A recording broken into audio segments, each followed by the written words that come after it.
আমরা দেখি যে হজের সফরে গিয়ে অনেক মানুষ কাঁচা মরিচের জন্য মারামারি লাগাই দেয়। আবার যেটা দিয়েছে মানুষ কেন গরুও খায় না, গরু গরু। আবার যেটা দিয়েছে দাম কত, ওটা আমরা বলবো, ওটা মুআল্লিম বলবে, মুআল্লিম বলবে, এটা আমরা তো বলতে পারবো না। গরুও খায় না এগুলো আমাদের দেশের লোকের। আর কি বলবো, এই দেখেন না, এই যে দেখেন খাবার দিয়েছেন, কথা বলেন না। দেখি যে হোটেলে ওই ভাতের মধ্যে কাঁচামরিচ কেন দেয় নাই, এই জন্য এহরাম পরা অবস্থায় কাফেলার সাথে যুদ্ধ লাগিয়ে দিয়েছে। এরপরে দেখা গেছে যে ওনার খাবারের মধ্যে এই মেনু ছিল, উনি ওই মেনু চেয়েছিলেন, উনি ওঠা খেতে চেয়েছেন, ওনার রুমের এসিটা একটু কম চলতেছে, উনি আসা মাত্র গাড়ি পান নাই, উনি নামা মাত্র ওনাকে রিসিভ করা হয় নাই। আমরা হজে যাচ্ছি, আমরা বিয়ের বাড়িতে বেড়াইতে যাইতেছি না। তা আপনাকে মনে রাখতে হবে যে এখানে বিমানবন্দর থেকেই আপনার সফর শুরু। হয়তো আপনার ফ্লাইটের যে বিমানে করে আপনি যাবেন এটা 3 ঘন্টা লেটও হতে পারে।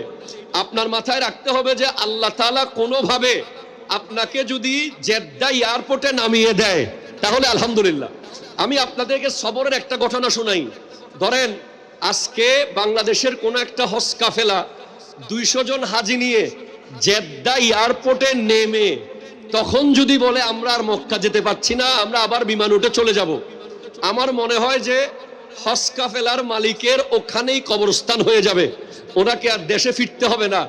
অথচ আপনি শুনে অবাক হবেন, রাসূল সাল্লাল্লাহু আলাইহি ওয়াসাল্লাম যখন ওই আমার মক্কা শরীফে যাচ্ছিলেন 6 বছর পর, হিজরতের 6 বছর পরে যখন যাচ্ছেন হুদায়বিয়ার প্রান্তরে, ওই মক্কার কাফেররা আমার নবীকে আটকে ফেলেছিলেন 1400 সাহাবা সাথে নিয়ে। তো হুদায়বিয়ার সন্ধি হবে, মক্কার কাফেররা এসেছে আমার নবীর সাথে সন্ধি করবে। ওখানে একজন সাহাবী ছিল হযরতে উরওয়া বিন মাসউদ রাদিয়াল্লাহু তাআলা, উনি তখন ইসলাম কবুল করেন নাই। উনি এসে আমার নবীর সাহাবাদের বৈঠক দেখে হুদায়বিয়ার প্রান্তরে, ওনারা একটু পরে মক্কা কাবাঘর দেখতে যাবে, মাঝখানে আটকে ফেলা হয়েছে। ইটস সো মাচ ইম্পর্টেন্ট, এই কথাটা একটু শুনেন। তো দেখা গেছে যে ওনাদেরকে যেতে দেওয়া হবে না। আমার নবী বলছে সবাই শান্ত হও। উরওয়া বিন মাসউদ রাদিয়াল্লাহু তাআলা উনি আমার নবীজির অবস্থা দেখে মক্কার কাফেরদেরকে গিয়ে বলে, খবরদার মুহাম্মদ সাল্লাল্লাহু আলাইহি ওয়াসাল্লামের সাথে যুদ্ধ করা, তার বিরুদ্ধে যাওয়ার সাহস করিও না।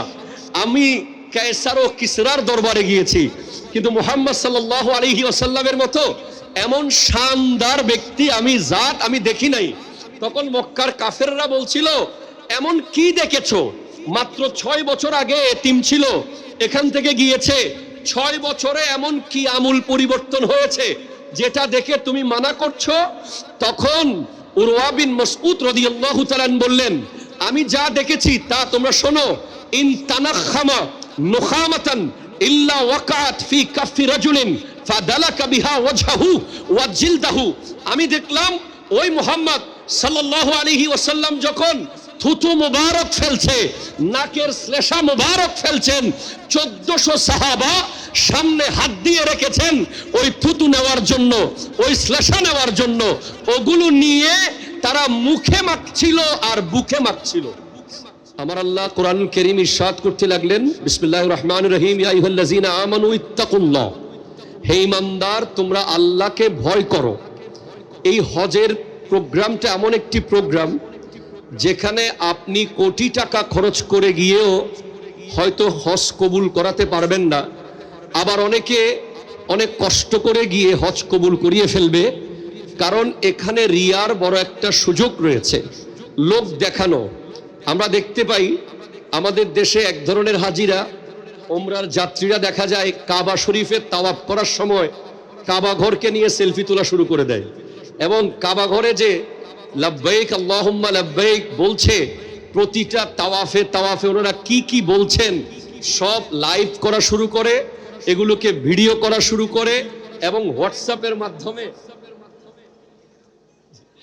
এবং থ্যাংক ইউ স্যার আমাকে উৎসাহিত করার জন্য, আমাদের সেক্রেটারি জেনারেল মহোদয়।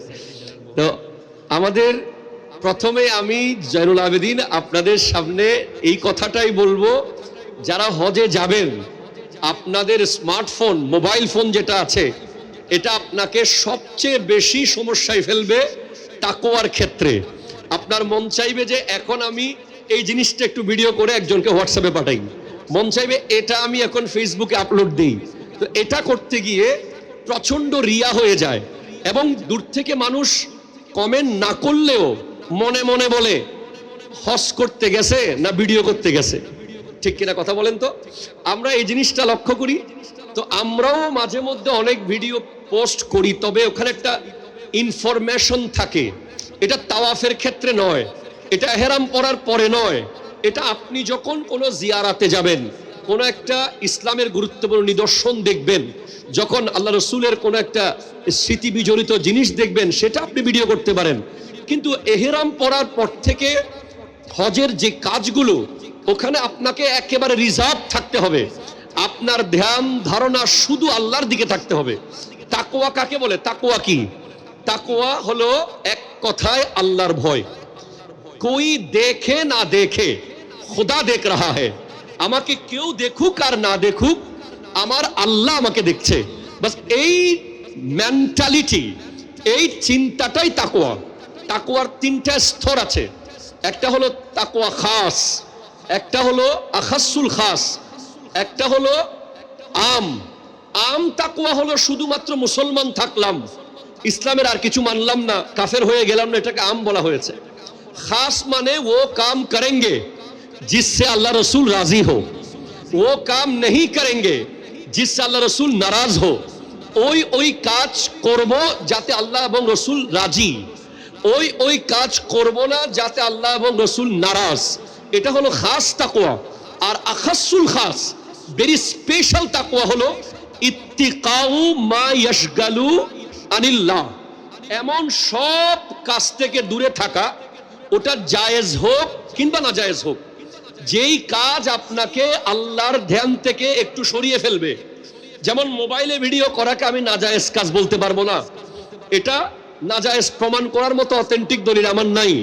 কিন্তু এই মোবাইলে যখন আপনি ভিডিওতে ব্যস্ত হয়ে গেলেন, আপনি যখন কাউকে সেলফি তুলতে ব্যস্ত হয়ে গেলেন, আপনি যখন কাউকে ভিডিও কলে কাবাঘর দেখাচ্ছেন কিংবা আপনি আরাফাতের মাঠ দেখাচ্ছেন, তখন আপনার যে একটা স্পিরিচুয়াল একটা যে ধ্যান ধারণা ছিল, যে একটা অনুভূতি ছিল, একটা যে আপনার মধ্যে যেটাকে বলা হয় মুহাব্বত, যে একটা ভয় আল্লাহর জন্য, ওটা এই যন্ত্র ওটাকে নষ্ট করে ফেলে, যার কারণে আপনি আল্লাহর ধ্যান থেকে সরে যান।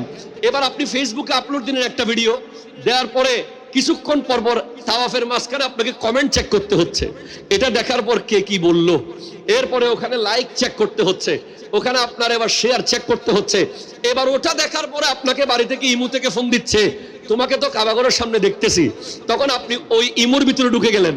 এইভাবে করে তাকওয়া থেকে সরিয়ে ফেলার জন্য আমাদের চারপাশে যে আধুনিক যন্ত্রপাতি আছে, হজের সফরে আমাদের চেষ্টা করা উচিত আমরা আধুনিকতা থেকে একটু দূরে গিয়ে যেন আল্লাহর ধ্যানে মগ্ন হতে পারি। সুবহানাল্লাহ।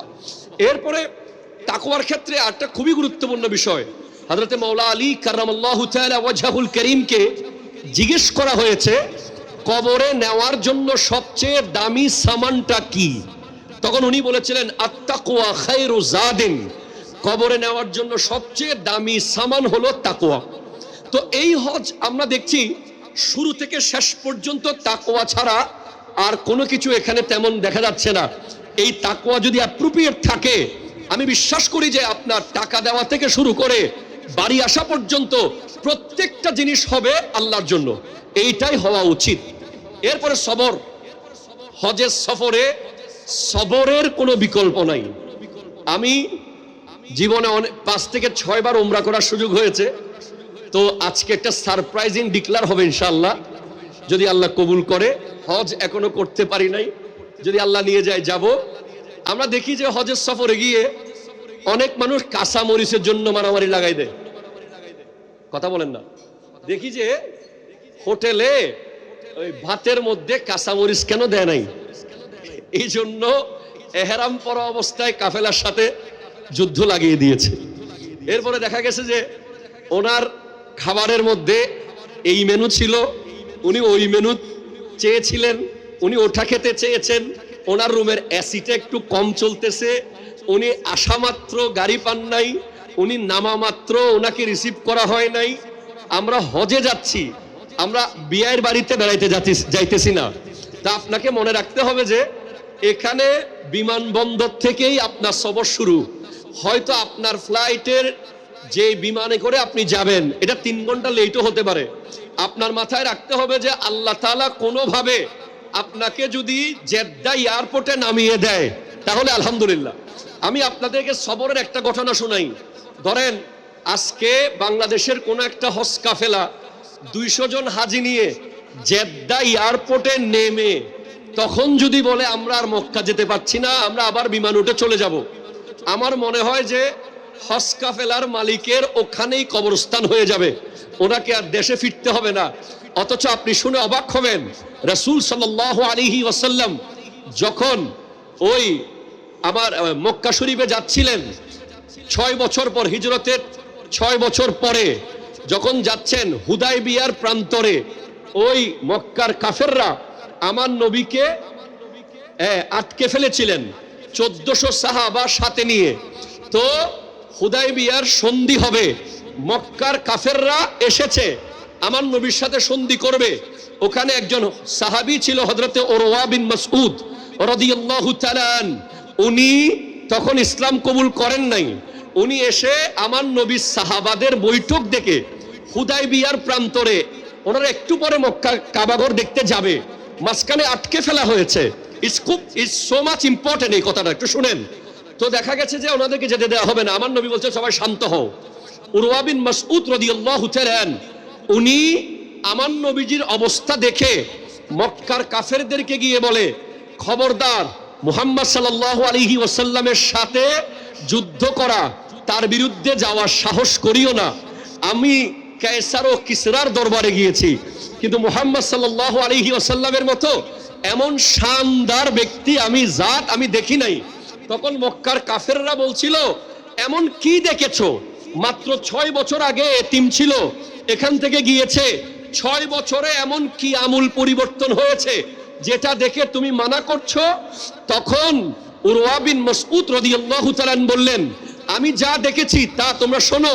ইন তানাখামা নুখামাতান ইল্লা ওয়াকাত ফি কাফি রাজুলিন ফাদালাকা বিহা ওয়াজহাহু ওয়া জিলদাহু। আমি দেখলাম ওই মুহাম্মদ সাল্লাল্লাহু আলাইহি ওয়াসাল্লাম যখন থুতু মুবারক ফেলছে, নাকের শ্লেষা মুবারক ফেলছেন, 1400 সাহাবা সামনে হাত দিয়ে রেখেছেন ওই থুতু নেওয়ার জন্য, ওই শ্লেষা নেওয়ার জন্য। ওগুলো নিয়ে তারা মুখে মাখছিল আর বুকে মাখছিল। একটু জোরে বলেন না সুবহানাল্লাহ। আমরা ওই অবস্থায় আমার নবীর সাহাবারা এমন ভাবে প্রস্তুত ছিলেন যে কাফেরদের সাথে যত বড় যুদ্ধ হোক, যুদ্ধে অংশগ্রহণ করে জিতে কাবা শরীফ দেখতে যাবেন।